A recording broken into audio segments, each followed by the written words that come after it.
ఇట్లా ఏదో చెప్పడానికి సాకు ఉండాలి కదా. ఏమీ చేయలేదు పైసలు మిగిలేవు, ఏమి మిగిలేవు. పైసలు ఎవరితోనే మిగిలే, ఎన్ని మిగిలే. అబద్ధం చెప్పకు, నువ్వు అబద్ధం చెప్పకు. నువ్వే చెప్పినావు దావత్ చేయాలి 2000 అంటే. ఉంటే తర్వాత మాట్లాడే దాదాపు చేసి చీరు పడేస్తున్నా కొడుకు ఏమనుకుంటూ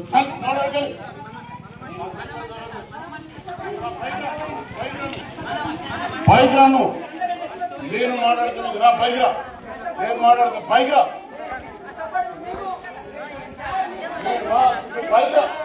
నువ్వు పైకి రా. పైకి రా, నాతో మాట్లాడరా.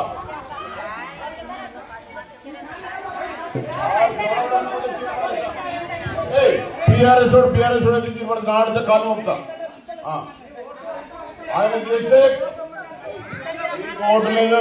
నేను బరాబర్ చెప్తున్నా, ఒక్కరు మాట్లాడితే జగన్ కాదు. పైకి రా, నువ్వు పైకి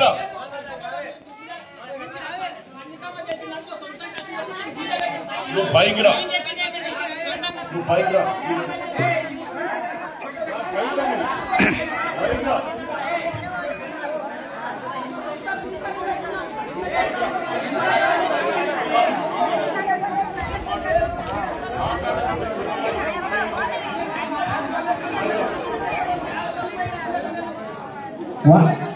చెప్పే వాస్తవం చెప్తే ఇట్లా ఉంటది. ప్రభుత్వం నుంచి వచ్చే బెనిఫిట్స్ ఏవైనా మేము అందజేస్తున్నాం, జెన్యూన్గా అందజేస్తున్నాం. ఇప్పుడు ఇల్లులు కన్స్ట్రక్షన్ నడుస్తున్నాయి. కన్స్ట్రక్షన్ ఇల్లులకు ఇప్పుడున్న ప్రాసెస్ ఏంటి?